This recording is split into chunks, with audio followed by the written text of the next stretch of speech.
ನಾಳೆ ಚಂದ್ರಗ್ರಹಣ ಹಿನ್ನೆಲೆ ರಾಜ್ಯದಲ್ಲಿ ಯಾವ್ಯಾವ ಜಿಲ್ಲೆಗಳಲ್ಲಿ ದೇವಸ್ಥಾನಗಳು ಬಂದ್ ಆಗುತ್ತೆ ಅನ್ನುವಂಥ ವಿಚಾರಗಳನ್ನು ನೋಡ್ತಾ ಇದ್ವಿ. ಇನ್ನು ಚಿಕ್ಕಮಗಳೂರಿನ ದೇವಾಲಯಗಳು ಕೂಡ ಬಂದ್ ಆಗ್ತಾ ಇದೆ. ಜಿಲ್ಲೆಯ ಹಲವು ದೇಗುಲಗಳಲ್ಲಿ ನಾಳೆ ಪೂಜೆ ಪುನಸ್ಕಾರ ಇರೋದಿಲ್ಲ.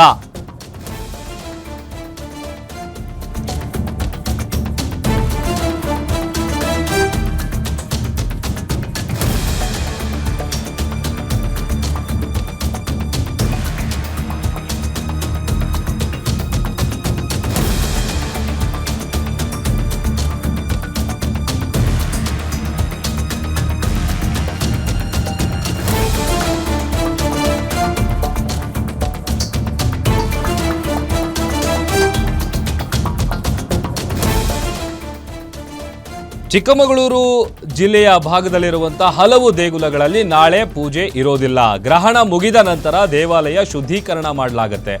ದೇಗುಲವನ್ನು ಶುದ್ಧಿಗೊಳಿಸಿ ಪೂಜೆ ಪುನಸ್ಕಾರಗಳನ್ನು ನೆರವೇರಿಸಲಾಗುತ್ತೆ.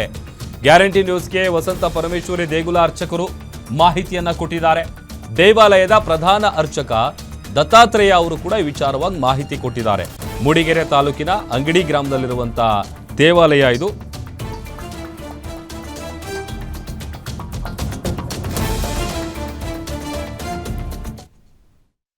ದಿನ ರಾತ್ರಿ 9:58 ಚಂದ್ರಗ್ರಹಣ ಪ್ರಾರಂಭವಾಗುತ್ತೆ. ಹಾಗೆ 8ನೇ ತಾರೀಕು ಬೆಳಗಿನ ಜಾವ 1:26 ಗ್ರಹಣ ಮುಕ್ತಾಯಗೊಳ್ಳುತ್ತದೆ. ಈ ಗ್ರಹಣದ ಕಾಲ ಶುರುವಾಗುವ ಮೊದಲೇ ಅಂದರೆ 7ನೇ ತಾರೀಕು ಮಧ್ಯಾಹ್ನ 12:55 ಎಲ್ಲ ಊಟ ಇತ್ಯಾದಿಗಳ ಆಹಾರಗಳನ್ನು ಸೇವನೆ ಮಾಡೋದನ್ನು ಮುಗಿಸ್ಬೇಕು ಅಂತ ಹೇಳ್ತದೆ. ವಿಶೇಷವಾಗಿ ವೃದ್ಧರು ಮತ್ತು ಮಕ್ಕಳಿಗೆ ಸಂಜೆ ರಾತ್ರಿ 9 ಗಂಟೆವರೆಗೂ ಸೇವನೆ ಮಾಡ್ಬೋದು. ಇಲ್ಲಿ ಮುಖ್ಯವಾದ ವಿಷಯ ಏನಪ್ಪ ಅಂತ ಹೇಳಿದರೆ, ರಾತ್ರಿ 9:58 8ನೇ ತಾರೀಕು ಬೆಳಗ್ಗೆ 1:26 ಗ್ರಹಣ ಮುಕ್ತಾಯಗೊಳ್ತದೆ. ಮುಕ್ತಾಯಗೊಂಡ ನಂತರ ಏನು ಮಾಡಬೇಕು ಅಂತ ಹೇಳಿದರೆ, ದೇವಾಲಯಗಳಲ್ಲಿ ಗ್ರಹಣ ಕಾಲದಲ್ಲಿ ಅಂದರೆ 7ನೇ ತಾರೀಕು ಮಧ್ಯಾಹ್ನ 12:55 ನಂತರ ಎಲ್ಲ ಪೂಜೆಗಳನ್ನು ನಿಲ್ಲಿಸ್ತಾರೆ. ಆಮೇಲೆ ಗ್ರಹಣ ಮುಗಿದ ನಂತರ ಆ ದೇವಾಲಯಗಳನ್ನು ಸ್ವಚ್ಛಗೊಳಿಸಿ ಅಂದರೆ ಶುದ್ಧ ಮಾಡ್ತಕ್ಕಂಥದ್ದು ಹಿಂದೂ ಸಂಪ್ರದಾಯದಂತೆ ಮಾಡಿ, ಆಮೇಲೆ ದೇವರಿಗೆ ಅಭಿಷೇಕ ಇತ್ಯಾದಿಗಳನ್ನು ಮಾಡಿ ಪುನಃ ಪೂಜೆಗಳು ಪ್ರಾರಂಭ ಆಗ್ತದೆ. ಈ ಗ್ರಹಣ ಕಾಲದಲ್ಲಿ ಚಂದ್ರಗ್ರಹಣ ಆಗಿರೋದ್ರಿಂದ ವಿಶೇಷವಾಗಿ ಬಿಳಿ ವಸ್ತುಗಳನ್ನು ದಾನ ಮಾಡ್ಬೋದು ಅಂತ ಹೇಳಿ ಶಾಸ್ತ್ರ ಹೇಳ್ತದೆ. ಎಲ್ಲರೂ ಮಾಡ್ಬೋದು.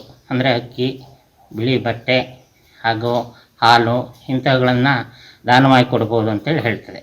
ಹಾಗೆ ಈ ಗ್ರಹಣದಿಂದ ಏನು ಸಮಸ್ಯೆಗಳೇನಾದ್ರು ಇದೆಯಾ ಅಂತಕ್ಕಂಥದ್ದು, ಅಂದರೆ ಈ ಗ್ರಹಣ ಅಂತ ಹೇಳಿದರೆ ಸಹಜವಾಗಿ ಹಲವಾರು ರೀತಿಯ ತೊಂದರೆಗಳು ಜಗತ್ತಿನ ಮೇಲೆ ಇರ್ತದೆ. ಅಂದರೆ ಭೂಕಂಪ ಮತ್ತು ವಿಶೇಷವಾಗಿ ಮಳೆ ಹೆಚ್ಚಾಗ್ತಕ್ಕಂಥದ್ದು, ರಾಜಕೀಯ ಅಸ್ಥಿರತೆ ಇವೆಲ್ಲ ಇದ್ದೇ ಇರ್ತದೆ. ಇಂತಹ ಅಸ್ಥಿರತೆಗಳು ಗ್ರಹಣದ ನಂತರದ ದಿನಗಳಲ್ಲಿ ಹೆಚ್ಚಾಗ್ತದೆ ಅಂತ ಅರ್ಥ. ಇಂಥ ಸಂದರ್ಭದಲ್ಲಿ ಈ ದೇಶದ ಪ್ರಜೆಗಳೆಲ್ಲರೂ ಕೂಡ ಶಾಂತಿಯಿಂದ ದೇಶ ಇರಲಿ, ಜಗತ್ತಿರಲಿ ಅಂತ ಹೇಳಿ ದೇವರ ಹತ್ರ ಪ್ರಾರ್ಥನೆ ಮಾಡೋದು ವೈಯಕ್ತಿಕ ಅಭಿವೃದ್ಧಿಗೆ ಮಾತ್ರ ಅಲ್ಲ, ಜಗತ್ತಿನ ಅಭಿವೃದ್ಧಿಗೂ ಪ್ರಾರ್ಥನೆ ಮಾಡ್ತಕ್ಕಂಥದ್ದು ಬಹಳ ಒಳ್ಳೆಯದು.